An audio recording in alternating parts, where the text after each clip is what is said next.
un temps où la méchanceté des hommes se répandait sur la terre. La violence, la corruption et l'injustice étaient monnaie courante.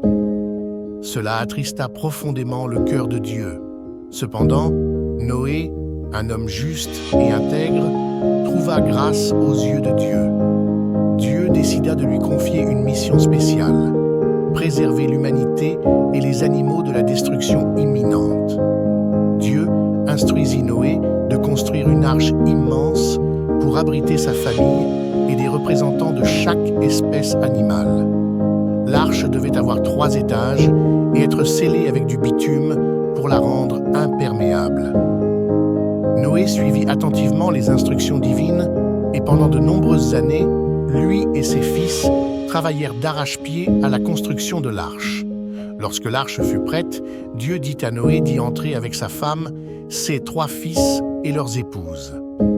De plus, Dieu ordonna à Noé d'emmener 7 couples d'animaux purs, ceux qui seraient utilisés pour les sacrifices, et un couple d'animaux impurs, ceux qui ne seraient pas sacrifiés. Tous les autres êtres vivants seraient détruits par le déluge. Alors, les eaux du grand déluge commencèrent à couvrir la terre. Des pluies intenses tombèrent du ciel et les eaux montèrent des rivières et des sources souterraines.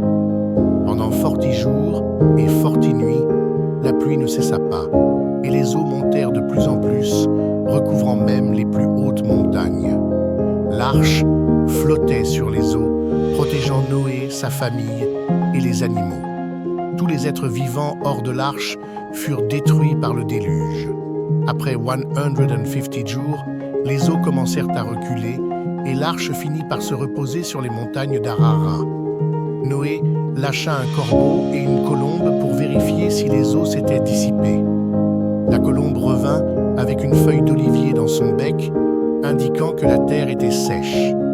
Noé, sa famille et les animaux quittèrent l'arche, et Dieu fit une alliance avec Noé, promettant qu'il ne détruirait plus jamais la terre par un déluge. L'arc-en-ciel devint le symbole de cette alliance, une promesse divine de miséricorde et de protection pour toute l'humanité.